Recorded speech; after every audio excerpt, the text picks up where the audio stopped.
Jones. Yes. And pa kami magtanong, why did it take this long? Bakit ganyan lang? And how did it happen?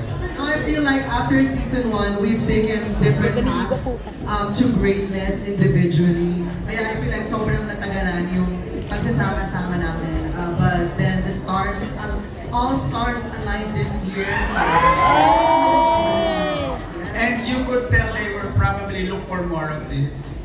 Yes. Corazon, sino ang pinaka-keep in touch mo through the years? Sino ang Ito. pinakamadalas mo maka-interact? Kumikindat si Piu. actually, si Prince and si Morgan.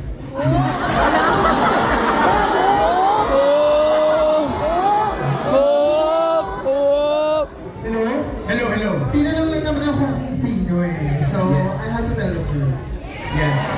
Minty, ano yung most important season 1 memory? Baliw. Yung nasuot ko yung Minokawa Filipiniana gown. Feeling ko yun talaga. Yeah, tsaka yung first true batch ng franchise na buha. Turing! Yeah. Oh, how does it feel to be with your sisters tonight? Malamig po. Masaya po. Sobrang saya, excited. And meron ka bang sobrang, ito naman off-stage memory na hindi mo makakalimutan talaga? From season 1. Ano po, Team Smokers, ang mga po na pumasok sa isip ko, Team Smokers, si Minty, ako, at saka si Gigi Era. Kasi kami yung nagiging lang doon sa tent. Sana usuki. Yes. Venus, masasabi mo ba na from day 1 hanggang ngayon, do you feel like OGs or legends in the making? Parang tanda naman agad. Si Precious mo legend na.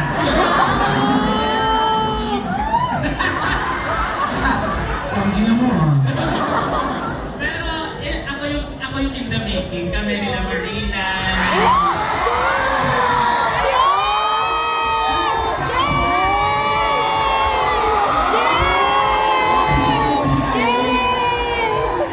Kami yung magkakabash kasi.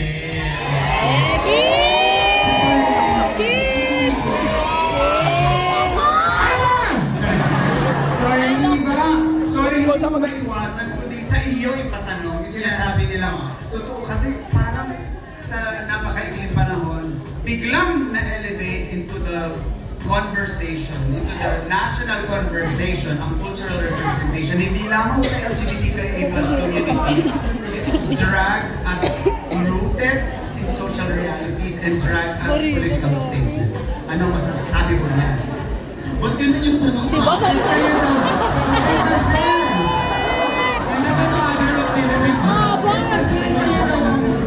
Sa inyo daw talaga, I mean from Lea Salonga's columns, from Karen, yes, News and Public Affairs, feature on the broadsheets at tablet, hindi na fringe. Mainstream bigla. Hello, my test. Ay. Bakit kasi sa malimulan, Sir John.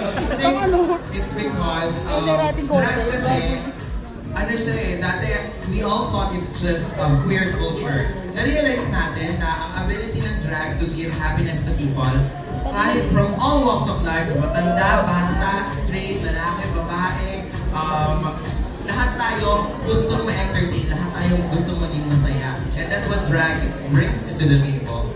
And, ano ba? Hindi, marami nagulat dun sa demographic na na-attract nung show. And here tonight, it's everyone. Correct. Sobrang diverse. And I think yun naman talaga yung beauty.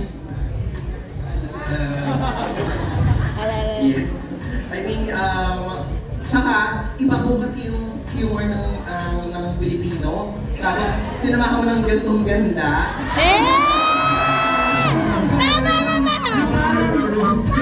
Ang ganda! Ng mundo. Yung sobrang funny mo na sobrang sarap mo pa. Sobrang galing mo pa. Ang sakit mo pa. Nagagawin si Precious na dinatuloy. Years parang lumevel up. Brigiting, sino para sa iyo ang mas nag-glow up ngayon kesa nung season ninyo? Parang nag-ibig na yung sisters ko dito eh. Sorry ko, Venus del Mar.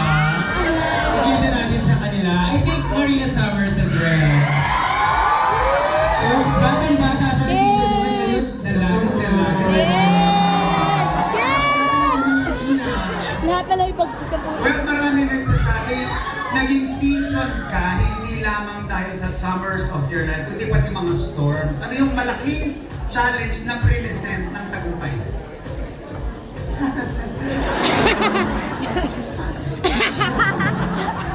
No, I feel like so far for me, even though it's the biggest opportunity that I had, I think it's competing as the first Filipina abroad sa universe. I feel like it tested. Hello, Chloe, Charis. Tested. Oy, well, sorry. Sige lang, let's reset the room. Yes. Pagpatuloy lang ang pagbigay ng love. Yes? Yes, I feel like it tested me and my team, and you know, the rest was her strength. Yes. Patuloy ang challenge yata ng outdoing yourself. Yes. Patingin mo ano pa ang magiging susunod na hihilingin sa inyo ng industry, ng community, ng Siguro, dragdom. Take to me to on a bigger venue. Bigger venues. Yeah, and more venues na mapagpe-performan namin para mas ma-inspire pa yung mga younger generations at drag to do drag. Eh, ito pumunta na nga sa big screen. Sabi. Let's talk about confessionals. Meron pa kayong confessional na until now, pag pinanood nyo, parang ang gusto nyo sabihin ay, nasabi ko yun. Alam ko na yung kay Precious. Alam ko na yung kay Precious. History! This Yes. Turing, meron ka bang confessional na pag pinanood mo ngayon? Napaliwanag na sa evangelism yun eh. Antang kasi Sir John galing eh. Sa confessional kasi good girl ako, sa antang ako maraming wali eh. Pero confessional, ano po ba? Hindi ko matandaan. Hindi naman kasi ako nagtagal. Ito ang katabi ko, dami na sabi sa akin sa confessionals.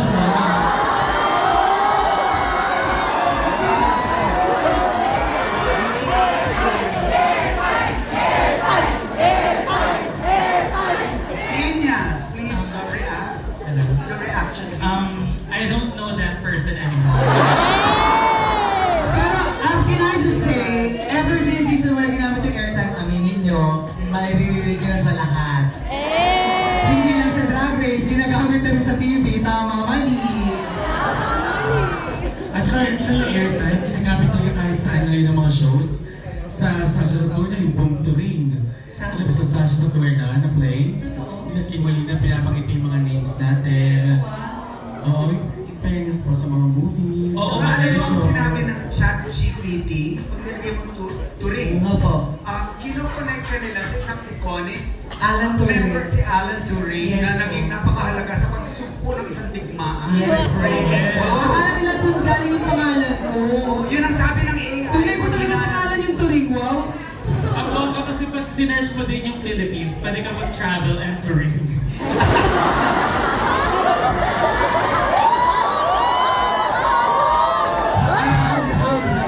Yes. Brigitte, anong moments on and off cam ang talagang hindi mo malilimutan? Well, number one, nung medyo sober moments muna. Wala masyado. Oy, meron! Nung nasa hotel kami, and then si Precious na lang yung kasama sa top 4, I can remember na pinagtulungan namin yung yung Sirena outfit niya to make sure na sister ilaban mo yung Divine Divas. We are very excited na ipanalo mo yung laban na yan. Gusto nila niya yung gloves. Kami po yung nagbato ng mga costumes niya, Okay, yun sinet yung hair niya. hindi na sober moments siguro. Sabi kasi ng gloves, may gloves yan? So paano ako? This is okay, kaya mo yan, sis, kaya mo yan. Kahit walang gloves, kaya mo yan. Kahit walang gloves. Kompleto po ni, kompleto po ni, Sir John. Nalala ko, Hindi, ganun. Minty, moments on and off camera na talagang indelible para sa Actually, Sir John, may issue kasi about sa gunting. Yung God Caesar. Nangyari ba yun? Hindi. hindi. Okay, kwento ko na. Pero kasi, may nawawalang gunting. So, nagagamitin sa workroom, nagagamitin sa challenge. Tapos, nawala yun after ng mga eliminated queens bumalik para i-pack yung gamit nila. Pero parang ako yung kasalan. Okay, chika ko. Chika ko.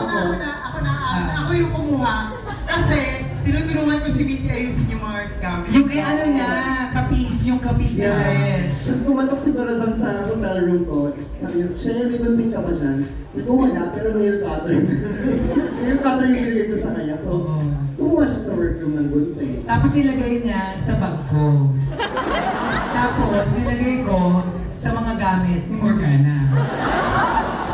So hanggang ngayon may bagong confessionals kayo na na-discover. Now Eva, because of the geopolitical social relevance of the worldview of the interplanetary, anong memories ang talagang para sa'yo? Kung pwede mong ibahin, what would you do differently? Sa naging journey mo. Balitan ko yung cast. Papalitan ko. Ngipin ko. I think, hindi gusto ko pa rin yung, even if it cost me a lot of pain, yung trash game issue. Nasaan ka, Sir Raho? Ayun po ako sabihan ng trash. Sabi na eh, kaya hindi siya pumunta. But I think that's the beauty of it, Sir Jan. I wouldn't change a single thing about what happened in that. It's in not that the dress, place. it's you. Yung Here goes. expectations namin, well, we had better hopes. Huwag ka magulong. The other franchises. And every bit of it, every second of it, mula sa mga kwek-kwek na pinakain namin, hanggang sa mga finales, mga crispy pato hanggang sa top. I wouldn't change a thing. Well, that's how a diva will reply. I'm sorry, darling, I don't do regrets. Yes. Turing and Corazon, yung away ninyo unang namubulan sa antak. Kwentuhan niyo naman kami ulit about it. May tanong muna kay Turing. Ano ulit yung dasal mo nun? Pakikumpleto. Hindi ko matandaan. Pero Kasi invento nga ni Precious yung sabi ni Precious. Si Precious po yung nag-invento kasi noon, hindi po talaga ako. Tapos nagulat na lang ako, may issue na ako. Sinugod ka talaga agad si Turing para tapos agad yung issue. Ayaw lang Mike, huwag ka na magsalita sis. Next. Midnight, i-explain mo nga yung... Ay, Precious, explain mo yung away namin ni Cora. Hindi siya ako nag-basketball ako sa utak ko. Hindi, Sir John, ang nangyari kasi nun, nagpa-playtime talaga kami sa work nun kasi boring. Walang nangyayari, walang masyadong airtime.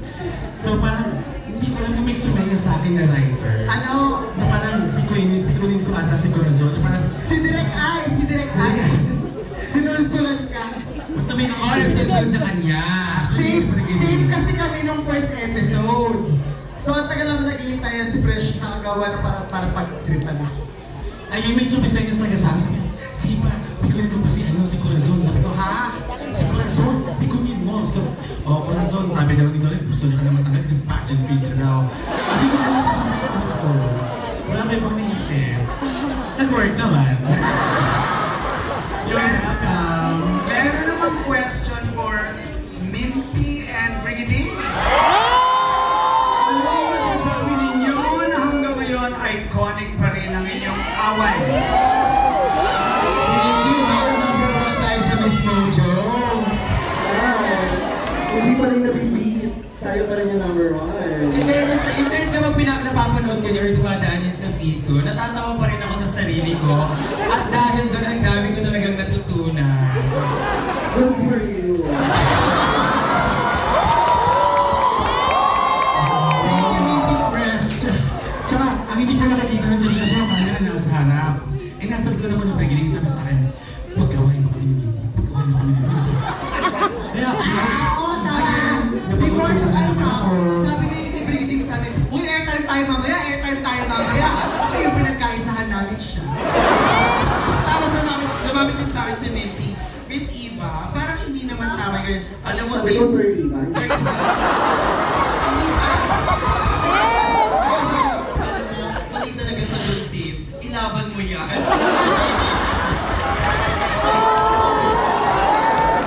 Ito, hindi ko alam kung sino-sino na tatanungin ko nito, pero si Corazon alam na. Kung Kung may remake, Corazon, ang season 1 today, sino ang magiging early out at sino ang magiging lalo ba? Early out, si Morgana na lang.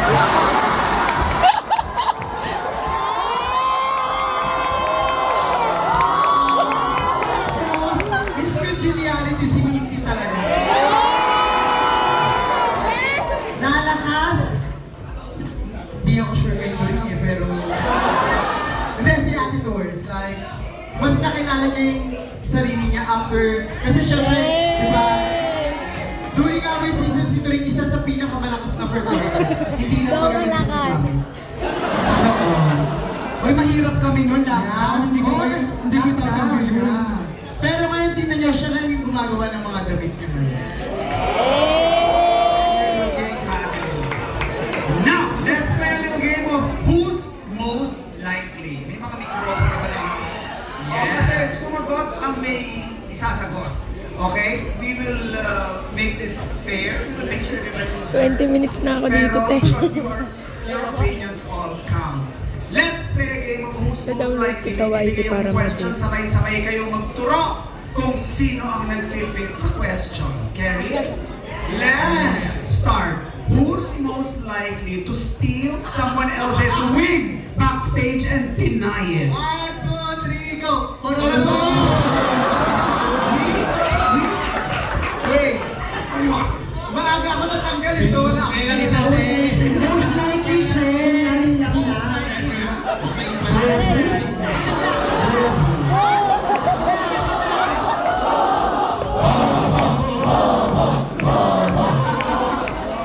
Next, who's most likely to be late? I'm season. Nasa season 3. Ay, pang season daw. Season. In fairness. They don't believe in making people wait. Drag is drag. Si Zeno went late. Appointment natin 6 a.m. dumating ng 12. Hindi kasi siya nagre-rehearse. Next, who's most likely to say, wala akong issue, but has all the issue? Brigidine.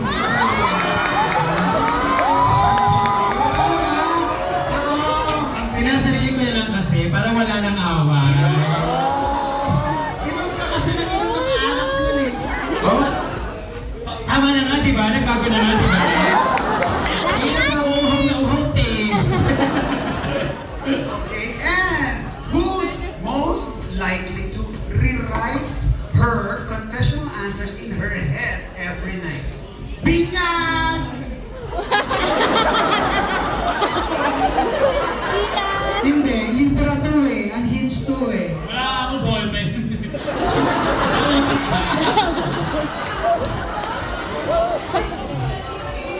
Baka hindi rin sa season na ito. Who's most likely to start drama and then ask Precious. Precious. Precious.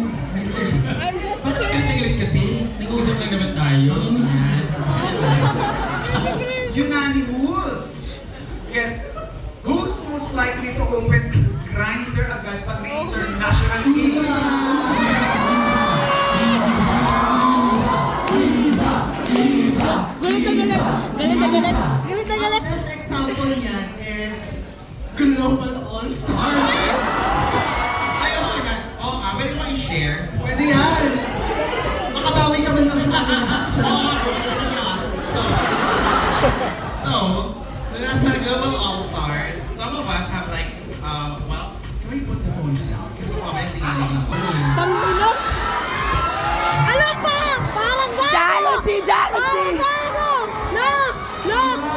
Ano mo para sa buhay pag-ibig Marina ngayong darating? Ay, Ngayon kung sinabi niya sakit ang bukas bibig ng ko, kanyang precious. puso to express Jealousy! Jealousy! romantic. Ngayon bukas na yung pussy. Puso. Puso. Yeah, I think, not just for Marina, but for all my sisters, I hope you find the love that can keep up with the self-love that you've given yourself. We're all queens, You deserve no less than a king. And talaga, I mean, yeah, I wish you to find the love that you're able to give yourself. Anyway, to wrap up, isang mabilis na description lang yung journey sa pagbuo ng project na ito. Kumusta yung naging pre-plot from the time na nagkaroon ng inception of, oh, what if something like this can happen? Yeah, before it came down to the season 1 review, ang dami namin workshop na concept for the show. Pero when it came to, parang isip ko na what could be the best year-ender show for us. And na-realize namin, oh my God, nandito kami nagre-reunion, and nandito kami sa Pilipinas. Mostly of us, diba? So parang, why not? No, ngayon lang ako available, ngayon lang kami available. Nagtanong ko ng availability nito. Salamat sa buhay mo, Marina! Yes. Sabi ko, we have a show, ladies and gentlemen! Pero to be honest, ang mas mahirap na i-schedule, hindi yung show. Yung mga rehearsals, yung mga recording, yung mga filming namin, ang mga napanood nyo tonight. As in, I found out today. Thank you so much for... Kasi parang, it's one thing to perform on stage, and it's another thing to block out your schedule and do something about the show prior to the show. So, thank you so much, girls, for making this show.